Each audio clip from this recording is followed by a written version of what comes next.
Parte 3. Quarto dia do mês do Baixo Fogo, 9º mês do ano, 9 da noite.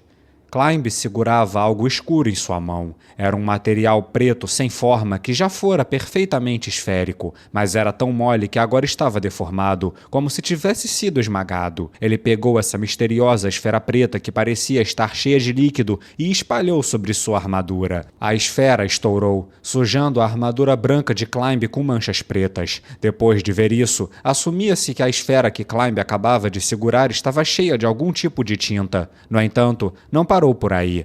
As gotículas de coloração escura vibraram e começaram a escorrer sobre a superfície da armadura, eventualmente cobrindo toda a sua superfície. Em poucos segundos, o branco brilhante da armadura de Climb ficou escuro e não sobrou sequer um canto prateado. A esfera que Climb tinha acabado de espalhar sobre si mesmo era um item mágico conhecido como tintura mágica. Aparentemente, corantes de alta qualidade poderiam resistir ao ácido, fogo, gelo e outros tipos de danos elementares, mas a única coisa que esse corante específico poderia fazer era mudar a cor de alguma coisa. A razão pela qual Climb tinha usado essa tintura foi porque sua armadura branco-prateada era muito chamativa. Lacus havia reunido os líderes de várias equipes e Climb também estava diante dela. No centro de todos os líderes estava uma guerreira vestida em uma resplandecente variedade de equipamentos de batalha. Primeiramente tinha a espada mágica conhecida por todos, Kil'jaeden, a espada amaldiçoada. Era do tamanho de uma espada bastarda, mas ninguém podia ver sua lâmina escura, que lembrava os espectadores do céu noturno, já que agora ela estava embanhada. Ainda assim, apenas o vislumbre da empunhadura já deixava claro que a lâmina havia sido feita primorosamente. E de interesse maior ainda, era a enorme safira azul marinho no pomo da espada, cujas profundezas continham um brilho flamejante. A armadura de placas que ela usava reluzia com um brilho que só platina e ouro podiam produzir, e estava inscrita com inúmeras representações de unicórnios. Essa armadura imaculada, que era pura como a neve recém-caída, era dita que só podia ser usada por uma donzela. Dizia-se também que nunca se manchava, e se chamava de neve virgem. Em contraste com sua armadura brilhante, a capa nas costas era feita de algum tipo de tecido de algodão que lembrava o cinza dos pelos de um rato. Era o manto do rato veloz, que melhorava a velocidade de movimento do usuário, sua destreza e habilidades evasivas. Era um item mágico enganosamente poderoso. Além desses, também havia as espadas flutuantes, um conjunto de itens mágicos famosos, mas que aparentemente ainda não haviam sido ativadas. Ao contrário de Climb, Lacus estava vestida de forma chamativa, pois pretendia resolver o assunto com sua própria magia. Ao lado dela tinha outros rostos familiares. Havia os integrantes da Rosa Azul e Gazef Stronov.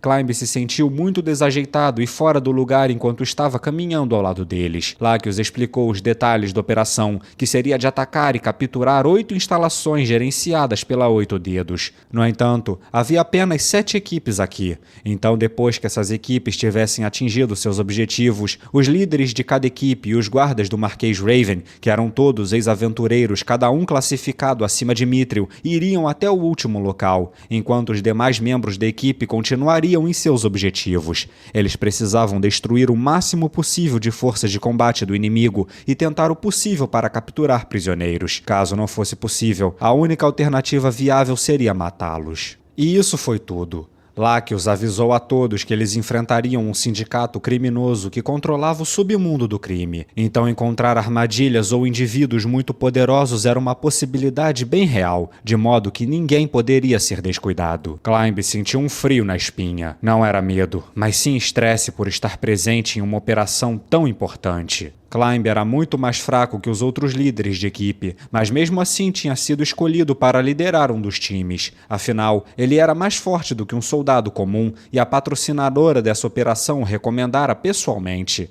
Além disso, a guarda pessoal do Marquês Raven, uma equipe de ex-aventureiros que anteriormente ocupavam o rank de Orichalcum, haviam sido destacadas para ajudá-lo. Como ele poderia voltar atrás agora com todos dispostos a ajudá-lo? Além disso, quando percebeu por que havia sido sido escolhido como líder de equipe, ele não mais podia entregar esse dever a mais ninguém. A Rosa Azul, o Marquês Raven, Gazef Stronoff e o Príncipe Zenek, que ficou encarregado de combater quaisquer distúrbios que perturbassem a população civil, nenhuma dessas pessoas estava diretamente conectada a Renner. Foi por isso que Climb foi dado a liderança de uma das equipes, para mostrar que Renner estava profundamente envolvida nessa operação. Parece que isso foi obra do Marquês Raven e do Príncipe Zenek. Mas por que fariam isso? Climb não tinha ideia de seus motivos, mas mesmo assim, seu coração se encheu de coragem quando ele aceitou completar essa grande tarefa, para que mais pessoas soubessem das contribuições de Renner para a nação. Eles foram dispensados depois que as instruções terminaram. O homem que estava esperando na retaguarda o chamou em um tom casual. Tá tudo pronto aí? O homem em questão, Bren Unglaus, era o ajudante que Gazef trouxe e também o líder da equipe adjunta de Climb. A equipe aqui tá pronta, só esperando a ordem chegar. Aqui, a gente vai pegar esse caminho. Ele é aí que escolheu. Bren entregou a Climb um mapa da capital real com uma linha vermelha traçada nele. Climb olhou na direção onde Bren apontou. Lá estava um dos ex-aventureiros Orichalcum. Ele havia sido designado para a equipe de Climb. O homem parecia ter notado que Climb o observava e acenou em resposta. Por sua vez, Climb assentiu para o homem que já tinha certa idade. Talvez ele não devesse ter feito isso, sendo o líder da equipe e tudo mais, mas foi um gesto natural para Climb, já que sua força não estava nem perto o suficiente para se qualificar como líder dessa equipe. Para Climb, ele nem mesmo liderava como deveria, já que tinha um número considerável de pessoas fazendo parte de seus próprios deveres. Enquanto conversavam, uma pessoa imensa se aproximou e chamou Climb. Ei, virgenzinho! Por favor, dava para não me chamar disso em público? É pedir demais? Climb pensou quando sentiu uma mudança nos olhos de seu companheiro de equipe. Felizmente, ninguém estava olhando para ele com desprezo. Alguém parecia estar sorrindo, na verdade. Alguém com um forte apego a ele, como um pai que amava seu filho. Aconteceu alguma coisa, Gagaran-sama? Ao contrário de sua vestimenta na estalagem, Gagaran agora estava coberta com itens mágicos de primeira classe. O peitoral de sua armadura estava coberto por cravos preto-avermelhados que formavam padrões similares a olhos. Esta era a famosa armadura conhecida como Perdição do Olhar. Suas manoplas também eram um tanto singulares, esculpidas com padrões de duas serpentes entrelaçadas. Essa relíquia poderia restaurar a saúde daqueles que ela tocasse, e eram chamadas de manoplas de Kerikeion. Um longo e maciço martelo de guerra em sua cintura era chamado de o Ferro Vil, e a luxuosa capa carmesim que ela usava, que parecia o traje da realeza, era chamada de Guardiã Carmesim. Abaixo de sua armadura tinha o colete de resistência, um amuleto dente de dragão e um cinto da força maior. Além disso, ela usava botas aladas e uma tiara do tornado. Mesmo os anéis que ela usava também possuíam poderosos encantamentos. Esse era o equipamento de batalha de Gagaran em todo o seu esplendor, uma das mais poderosas guerreiras do reino. Ela possuía muitos equipamentos de cair o queixo por ser uma aventureira adamantina. Muito parecida com ela, Ivoai, Tia e sua irmã Tina também estavam equipadas com itens mágicos igualmente poderosos. Ah, nada não. Só passou pela minha cabeça que o virgenzinho aqui estava nervoso, então vim dar uns tapinhas nessa sua bundinha. Então ela só está preocupada comigo. Climb se sentiu lisonjeado, mas ainda assim esperava que ela parasse de chamá-lo de virgenzinho. Ele poderia ir a qualquer bordel de quinta e perder a virgindade quanto quisesse, mas simplesmente havia escolhido não o fazer. Enquanto Climb se lamentava internamente, Gagaran olhou para Bren, que estava ao lado dele. Bren Unglaus, o homem que lutou contra o Capitão Guerreiro. Realmente, hein? As histórias que contam sobre você não estavam exagerando em nada. Então você, a guerreira da Rosa Azul, Gagaran, é realmente incrível. Você é definitivamente digna de ser a guerreira de uma equipe adamantina. Mas e aí, eu passei no seu teste? Climb não tinha ideia do que Bren quis dizer quando perguntou se passou no teste. Ele olhou para Bren, que deu de ombros e logo disse o que Gagaran estava pensando. Ela veio ver se eu era um guerreiro digno de proteger você, Climb-kun. Sério? Ha, até parece. Não dou a mínima pro que acontece com você. Eu só pensei que seria uma pena um jovem morrer virgem. Então, se a gente tivesse tempo, pensei que dava para resolver isso com uma rapidinha. Agora, mudando de assunto, tenho certeza de que você não venceu o diabo das ilusões por pura sorte. Você é um guerreiro incrível mesmo. Nunca te vi lutando ainda, mas sei que com você por perto, as coisas serão mais fáceis. Fico feliz que ache isso. Da minha parte, eu agora percebo que os rumores sobre vocês são verdadeiros, mas é sempre bom ficar atento. Há muitos monstros por aí que podem matar a gente em segundos. Ah, então você é do tipo cauteloso. Eu até que gosto de homens assim. Duvido muito que você ainda seja virgem. Mas e aí, vambora? Vou ter que recusar. A pressão provavelmente esmagaria aquele negócio. Climb preferiu não perguntar que negócio seria esmagado. Ah, que pena. Climb, se cuida. Gagarin se despediu e saiu. Enquanto isso, Bren a observava sair e murmurou. Julgando pela aparência, eu não esperava que ela fosse tão gentil. Não é só a Gagarin-sama, mas todas da Rosa Azul são muito gentis. A Evil Eye-sama é assim também. Ela pode se vestir daquele jeito, mas é uma pessoa muito gentil. Tá falando daquela ali de máscara, né?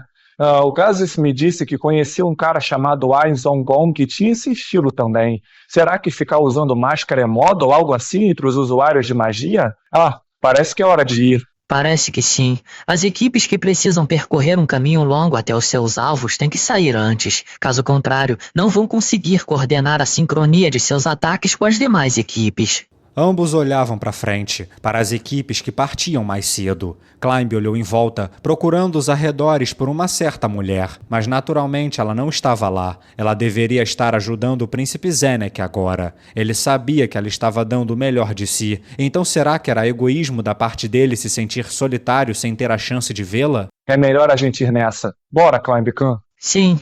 Vamos, pessoal. Ele chamou a sua equipe. Climb, Bren Unglaus, 4 ex-aventureiros de Orichalcum e 20 tropas privadas do Marquês Raven. Eles também estavam sendo acompanhados por sacerdotes de alto nível, funcionários da Guilda dos Magistas e várias pessoas como apoio. Todos tinham relações com o Marquês Raven. No total, haviam 32 pessoas, que agora partiam em silêncio.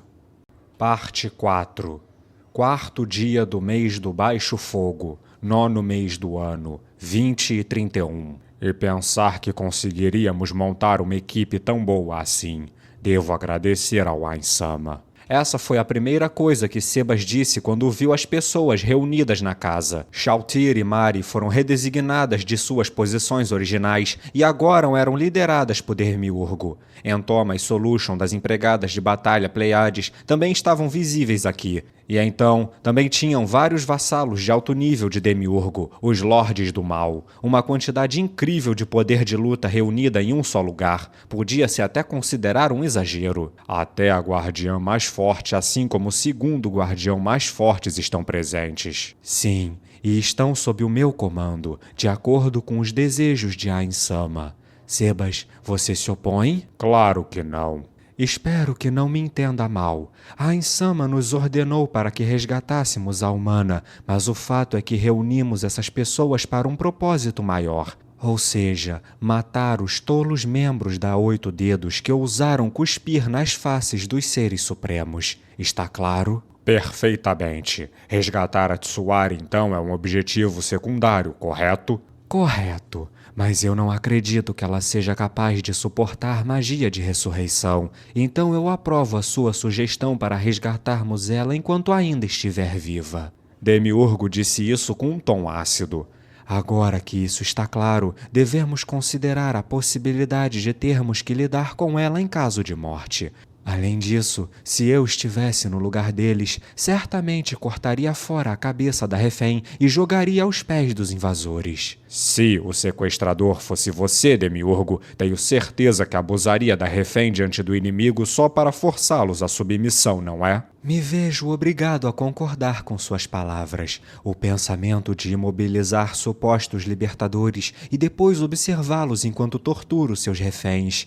Ah, que cena emocionante! E qual parte disso você acha emocionante?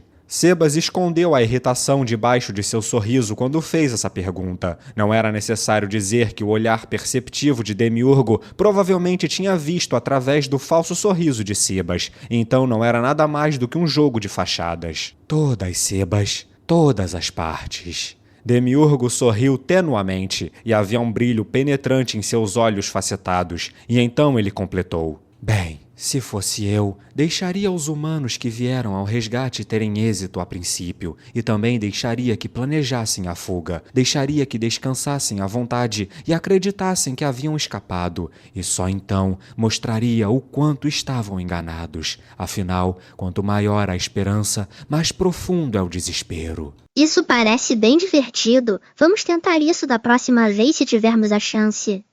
Mas se o inimigo realmente fugisse, seria muito ruim, não?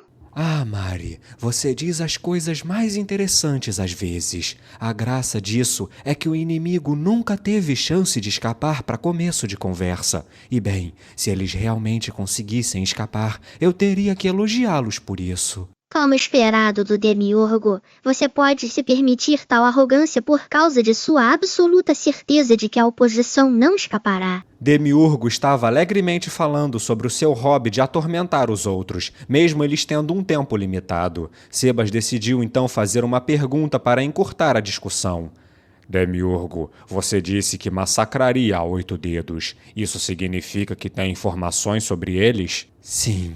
Não haverá problema algum. Eu me assegurei que a inteligência que me passaram tinha informações corretas. Oh! Sebas respirou admirado. Nesse ponto, o respeito de Sebas por Demiurgo era genuíno. Demiurgo passou pouquíssimo tempo na capital real. No entanto, ele tinha conseguido obter as informações relevantes. Sebas não tinha ideia de quais métodos ele tinha usado para fazer isso. Mas dado que Demiurgo estava agindo de acordo com os desejos de seu mestre, ele certamente não estava falando nenhuma conversa fiada e com certeza teria provas concretas para mostrar. A seguir, nós temos os locais. Há vários, então vamos ter que atacar todos. É claro que vamos precisar capturar pessoas de vários desses locais que possuam informações úteis. Por fim, nós precisamos que a 8 dedos entenda completamente a extensão de sua idiotice. Nesse ponto, Demiurgo parou para olhar para Sebas antes de continuar. Para só então, finalmente infligirmos a punição apropriada àqueles que ousaram sequestrar a humana que o Ain-sama jurou proteger em nada menos que seu próprio e glorioso nome. Por isso precisamos extrair cada fragmento de informação que sabem. Meus caros, há alguma objeção? Nenhuma objeção. Eles vão pagar com suas vidas por terem desrespeitado o Ain-sama. Obviamente não tenho nenhuma objeção. Assim, os 2 guardiões de Andar e o mordomo de Nazarick responderam a Demiurgo. As 2 Pleiades e os Lordes do Mal não responderam, mas se curvaram profundamente a Demiurgo em resposta. Excelente. Então, Sebas, poderia me dizer onde a nossa oposição disse que o aguardava? Eu gostaria de ver se esse local está listado na informação que me foi dada. Sebas disse a localização descrita no pergaminho deixado na casa, e Demiurgo sorriu. Que sorte! Talvez agora até me sinta um pouco triste por ser um local a menos para atacar. O local está em perfeita sincronia com a lista. Você será o responsável por esse local, então. Tudo bem. No entanto, Tsuari pode estar ferida. Eu ficaria grato se me fosse designado alguém com habilidades de cura para me acompanhar. Bem, a Ain-sama disse que deseja que salvemos a humana. Solution, eu tinha pensado em mantê-la como um ativo móvel graças às suas excepcionais habilidades sensoriais. Mas será que estaria disposta a ajudar o Sebas? Como desejar, Demiurgo-sama. Creio que haverá outros humanos lá, aqueles que sequestraram a Tsuari. Se você se atrever a ajudar qualquer um dos humanos que pisaram no nome de Ain-sama, eu o matarei com minhas próprias mãos. Não se preocupe, Demiurgo. Farei questão de matar todos eles. Eu estou observando isso há algum tempo. Será que vocês poderiam tratar um ao outro de forma mais amigável? Sebas notou que Demiurgo tinha uma expressão que era difícil de descrever em palavras, e com isso pensou que ele próprio provavelmente tinha uma expressão semelhante em seu próprio rosto. Ainda assim, Por que eles se odiavam tanto mutuamente? Era um tanto surpreendente quando ele pensava o porquê.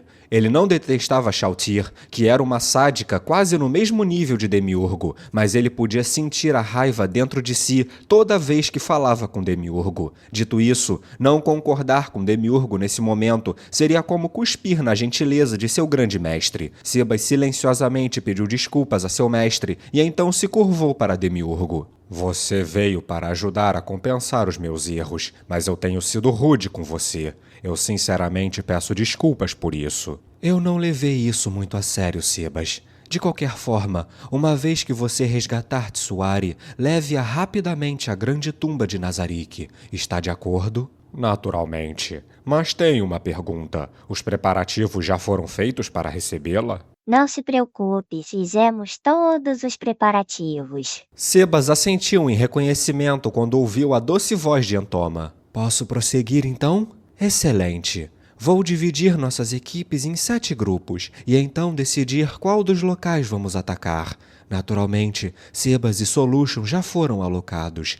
E Shalltear, preciso lembrá-la de uma coisa antes. A firmeza repentina no tom de Demiurgo fez Shalltear tremer. Me lembrar de que, Demiurgo? Você estará na equipe de apoio móvel, então precisa ficar na reserva e de prontidão. Você perde a cabeça quando se banha em sangue fresco e sair do controle no meio dessa cidade por causa de meros capangas será muito problemático. E está tudo bem, eu só preciso usar a lança Spilt e drenar eles. A chance de eu perder o controle é bem baixa. Mesmo assim, isso ainda é inaceitável. Precisamos ter muito cuidado nesta operação. Os riscos devem ser evitados e minimizados a todo custo. Então vamos deixar as coisas bem claras, Sebas. Resgatar a Tsuari e punir a 8 dedos é apenas o primeiro estágio do plano. Não revelarei os detalhes do estágio 2 para você, muito menos os detalhes do plano todo. Isso porque você retornará a Nazarick após a conclusão do primeiro estágio. E nesse ponto, não estará mais envolvido nessa operação. Quanto menos pessoas souberem, menor é o risco de vazamento de informações. Entendido. Irei me preparar. Depois que Sebas saiu da sala, Demiurgo se virou para os que ficaram. Começarei pelo mais importante. Tenho algo muito crucial a lhes dizer, então prestem muita atenção.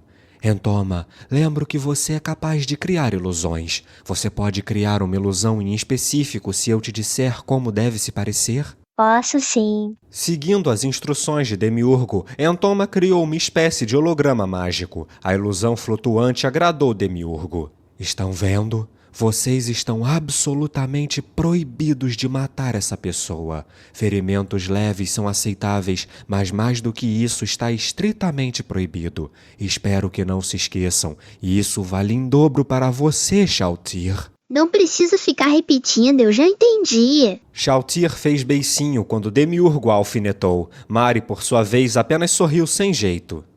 Isso é certo mesmo? Digo, não contar nada disso ao Sebas-san? Não se preocupe. Dada a personalidade dele, sinto que jamais prejudicaria ninguém sem um bom motivo. Embora, por via das dúvidas, você me ajudaria a impedi-lo caso algo incomum aconteça? Mas é claro. Demiurgo assentiu em satisfação. Essa operação estava intimamente ligada a um plano que traria grandes benefícios para Nazarick. Qualquer erro grave poderia atrasar Nazarick, ou mais precisamente, atrasar a meta declarada de dominação mundial do Ser Supremo, Ainzongon. Já que o seu mestre havia dito para que ele cuidasse disso, o fracasso não era mais uma opção. Albedo também acrescentou que, devido aos erros de Shalltear, Cocytus e agora os de Sebas, quaisquer outros erros poderiam levantar dúvidas se os Guardiões de Andar, as entidades mais poderosas dos seres supremos, eram realmente aptas para tal responsabilidade. É claro que o seu mestre pessoalmente não tinha demonstrado seu descontentamento com esses erros, e a questão de Cocytus parecia estar progredindo como seu mestre havia planejado, mas ficar dependendo da bondade de seu mestre definitivamente não era a atitude correta a se ter.